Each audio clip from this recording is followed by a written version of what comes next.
Fatemi rami.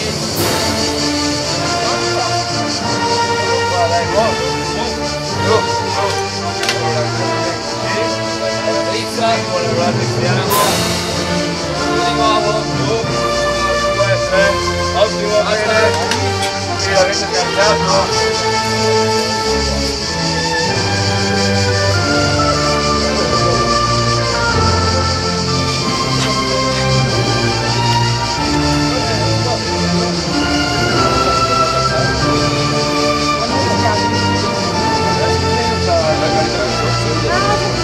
C'è un sacchetto nero.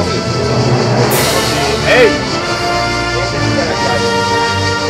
Il pallone c'è, però si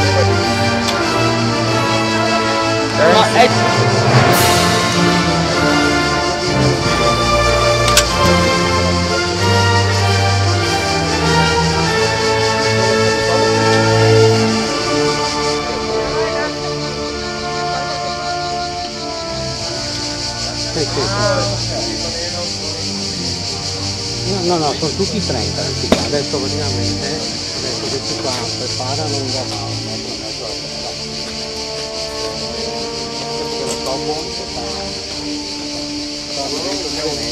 Certamente? Certamente? Io sono Silvia e lei è Giulia. No, non sono di quelli che fotografano senza pellicole. Io sono Silvia, lei è Giulia, lui è Massimo. Bravi, piacere Marino. Lui è Luca. Cappello viola è mio fratello.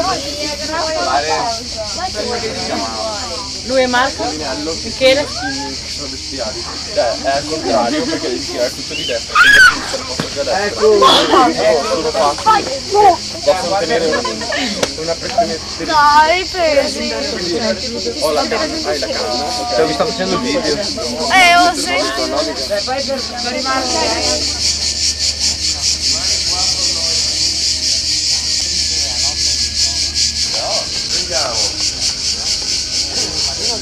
Un attimo, dovresti vedere le barre colore, giusto? No, aspetta, eccole qua, scusa. Ecco, adesso ti arrivano le barre qua. Pronto? Ti Alberto? Pronto?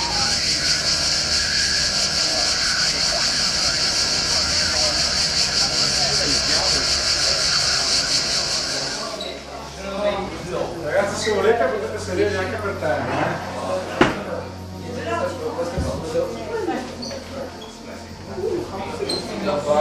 Ragazzi, Elena, volete venire più avanti, vi siete per terra come Claudio? Giovanna, grazie. Grazie. Anna, solo venire avanti.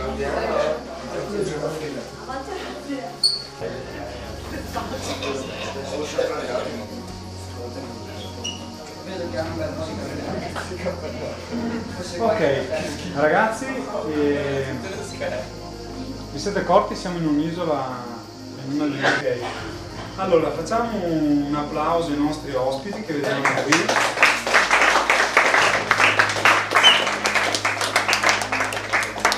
Andiamo a lasciare subito la parola ad Elena, che ci spiega un po' dove siamo.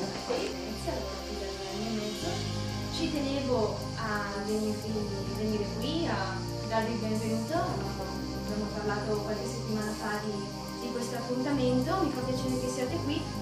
Noi Vento di Venezia è qui da una decina d'anni, facciamo svariate attività e magari è difficile un po' capire cosa succede su quest'isola.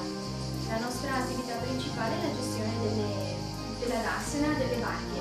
A Venezia, oltre al centro storico, la possibilità di ormeggiare è veramente scarsa e Vento di Venezia è la prima Rassena vicino a Venezia e quindi suppisce un po' questo bisogno di ormeggi. Abbiamo un cantiere nautico che costruisce barche tradizionali e che fa riparazioni di barche in legno a barche normali. E poi, come avete visto, abbiamo un gran verde a disposizione, quindi organizziamo eventi, manifestazioni, qualsiasi cosa si presti abbia bisogno di spazi ampi e disponibilità di verde. E queste sono le nostre attività principali. E vi ho portato un video che secondo me magari può rendere l'idea, sono 7 minuti.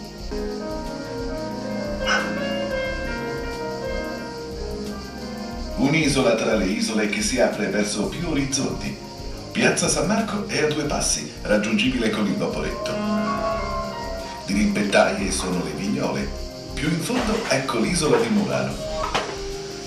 Si impara ad andare in barca a vela, si passeggia in una distanza. Nel dicembre 2009 Venezia ha proposto un passo successivo, quello di farsi carico delle spese per l'amministrazione comunale, e il secondo obiettivo per i cittadini, per i residenti, sia per i visitatori.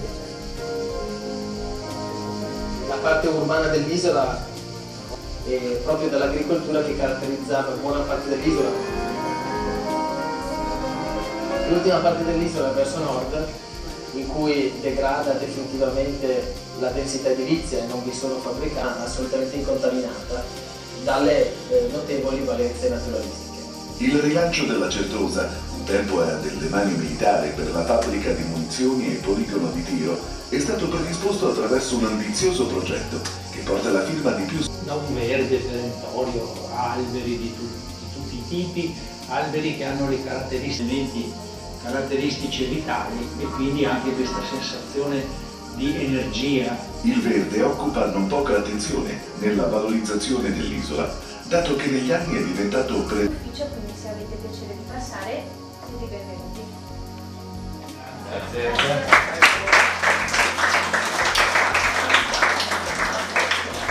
Presento anch'io il gruppo di lavoro. Abbiamo iniziato un cammino con la centro formazione di Longarone, con la Regione Veneto, proprio per applicare la sicurezza al mondo protezione civile, perché a noi piace complicarsi la vita, giustamente. Finché si tratta, è vero, finché si tratta di applicare la sicurezza in un'azienda è facile, quello è l'ambiente, non ci si scappa. Avete visto anche voi durante l'attività di tutto il campo quali sono le molteplicità di rischi che si possono correre. Mondo protezione civile che si occupa di emergenze è un'altra cosa. Da non fare a casa. Cosa non fare a casa poi okay. Per rendersi conto alcuni anche dove spingersi, però scusate, non voglio anticipare adesso, poi vi dirò tra poco, volevo solo un attimino presentarci, non ho video da far vedere di presentazione, non siamo così organizzati, vedrete dopo. Se volete dire due parole ai vostri presentazioni. Mi chiamo Michele e faccio parte sono un radioamatore dell'Associazione Radioamatori Italiani, l'ARI, e della sede di Venezia, ovviamente io e il mio collega e anche l'altro collega che abbiamo qui. E noi vi faremo vedere un po' quelle che sono le attività che noi svolgiamo, oltre che come radioamatori, che è un hobby, un divertimento nostro. La nostra provenienza è la più disparata, c'è chi ha un negozio, chi fa l'avvocato, chi fa l'ingegnere, chi fa il commerciante, però tutti quanti di noi siamo legati da questa passione per la radio, per comunicare attraverso la radio. Il nostro intervento qui è in funzione di quello che noi facciamo in ambito della protezione civile, ovviamente. E quindi noi come radioamatori nella protezione civile, già a partire dagli anni 50 con l'alluvione del Polesine, abbiamo dato il nostro supporto alle istituzioni pubbliche, alle amministrazioni comunali, regionali, provinciali, per allestire e mantenere delle reti di telecomunicazioni alternative di emergenza, poiché potete ben immaginare quando ci sono grosse calamità, alluvioni, temporali, terremoti, le prime cose che saltano sono il telefono ABCD, per dire. Quella è una sigla, I sta per Italia ovviamente, e ABCD identifica quell'aereo. Lo stesso le navi registrate sul registro navale italiano hanno un loro nominativo radio, IHCN per esempio, e quello è un nominativo di una nave, e il nominativo è quello che mi identifica praticamente.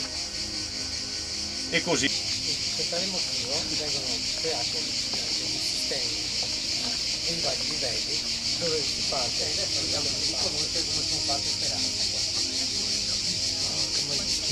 cosa d'accordo. Sala operativa Corem corrisponde, sì, ciao, buongiorno, buonasera, quello che è, mi chiamo, dici il tuo nome e volevo chiederti, fargli una domanda, quanti siete lì in Corem, quante postazioni radio, inventati qualcosa. Ecco, fai conto che è una sala enorme, piena di computer, piena di schermi, li stanno vedendo su un mega schermo, li stanno vedendo adesso un momento qua, quindi sta tutti regolari. Allora,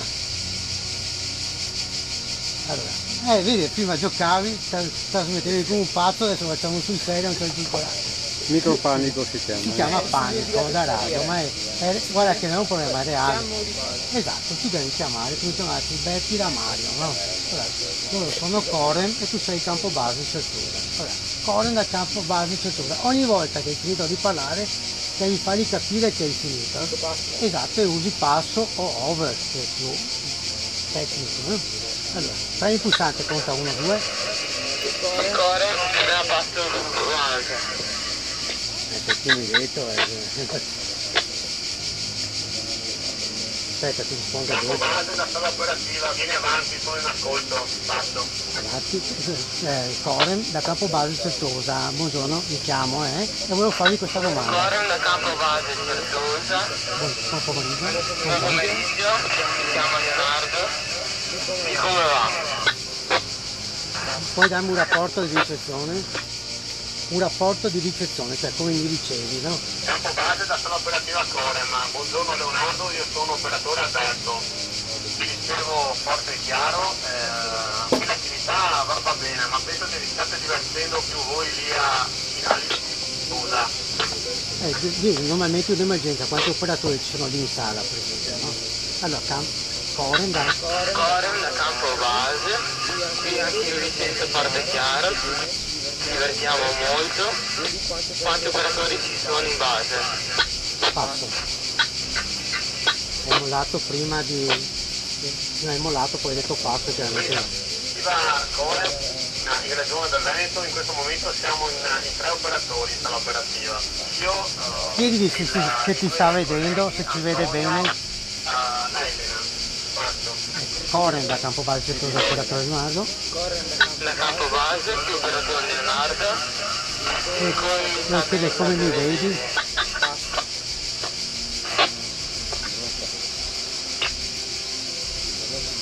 C'è sempre questo, siamo via Ponte Radio, che bisogna dare i tempi. Sì, volevo chiedere come state vedendo le immagini, quindi Corem da campo base. Corem da campo base, volevo sapere come mi stavate vedendo. Passo.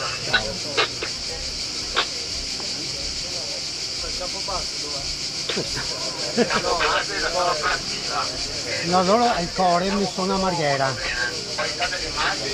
Maestra Manuela. Buona sul 90-95%. C'è un po' di interferenza dovuta Ciao, grazie. oppure alla parabola. Però la qualità è buona, ti vedo sempre in primo piano, ti vedo bene. Passo.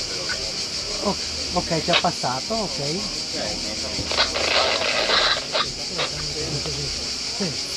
Nessuno vuole provare, dai.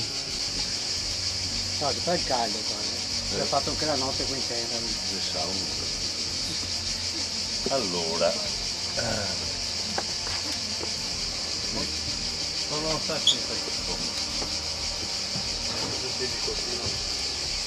so che avete già fatto qualcosa con le radio, vi hanno fatto fare... Sì, ci hanno fatto fare un gioco serale in cui abbiamo dovuto comunicare la posizione al COM, la nostra posizione e gli obiettivi raggiunti, e il COM ci dava nuovi ordini. Quindi vi hanno dato una missione e voi dovevate farla e dopo comunicare ricevevate nuovi ordini per quello da fare successivamente. Bene, avete avuto problemi? Non esageratamente. Qualcosa che ne abbiamo cavate 5 di radio. No, con le radio. Vabbè, a parte i problemi. Forse che intendeva con le radio. Ecco. E inoltre, cioè, alla fine usavamo un solo pulsante delle radio quando c'erano molti altri. No, ma quello non è determinante. Quello che ha detto la vostra amica, che tutti si accavallavano, questa è una cosa molto importante nelle telecomunicazioni. Esistono come in tutte le cose, no? Quando prendete, imparate ad andare col motorino, imparate il codice della strada, ci sono delle regole da seguire, altrimenti ci si fa male o si fa male agli altri. Lo stesso quando prenderete la patente della macchina, ci sono delle regole anche per quando si usano le si utilizzano le radio. Si chiamano procedure operative, cioè come si deve utilizzare una radio, ma non nel senso di come si deve attaccare la spina e accendere, ma come si deve parlare utilizzando una radio. Cioè, ci sono una serie di regole comuni che servono per fare in modo che la comunicazione che voi fate con gli altri sia chiara, comprensibile, che gli altri vi capiscano, che il vostro messaggio, le vostre richieste che mandate via radio arrivino correttamente a destinazione, siano recepite in modo corretto e chi le riceve capisca quello che voi volete, quello di cui voi avete bisogno e soddisfi le vostre esigenze di quel momento.